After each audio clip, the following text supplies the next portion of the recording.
जिसके दूसरे भाव में मंगल हो उसका फल। दूसरे भाव में पढ़कर मंगल जातक को आर्थिक दृष्टि से कमजोर बना देता है।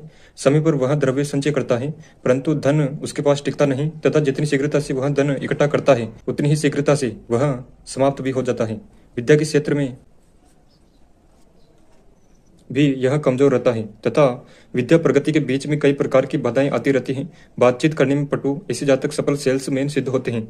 बुध, जिसके द्वितीय भाव में बुध हो उसका फल। जिसके दूसरे भाव में बुध पड़ा हो वह धार्मिक मामलों में कट्टर होते हुए भी अर्थ संचय में प्रवीण होता है। जीवन में उसे धन का अभाव नहीं रहता। ऐसे जातक भाषण देने में पटु होता है और लोगों को अपने पक्ष में करने की कला में प्रवीण होता है। बड़े बड़े उद्योगों में वह धन लगाने का इच्छुक होता है। बृहस्पति अर्थात गुरु, जिसके दूसरे भाव में गुरु हो वह धार्मिक नेता होता है। कवि, लेखक अथवा सफल धर्म उपदेशक भी वह हो सकता है।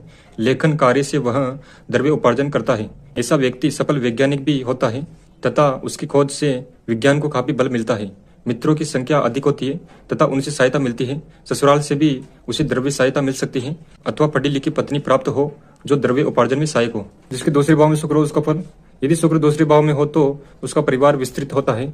दूसरों से काम निकालने में वह चतुर होता है तथा जीवन में उसे द्रव्य का अभाव नहीं रहता। ऐसा व्यक्ति डॉक्टर, सफल पत्रकार अथवा व्यवसाय होता है।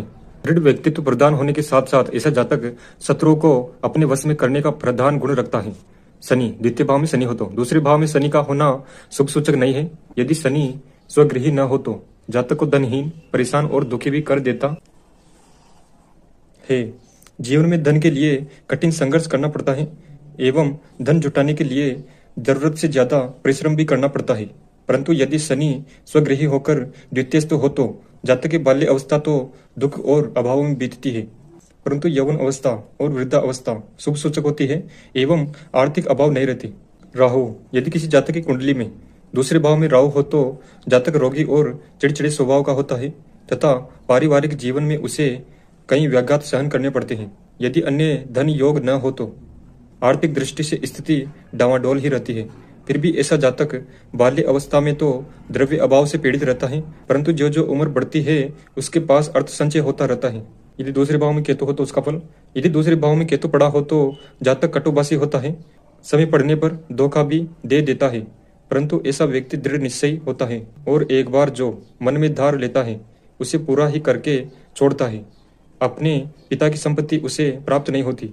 अपने भुजबल से ही वह धन कमाता है एवं संचय करता है। जीवन के प्रारंभिक वर्षों की अपेक्षा वह व्यक्ति आगे चलकर जीवन में धनी होता है। यदि सूर्य उच्च का होकर एकादश भाव में हो तो जातक लखपति बनता है।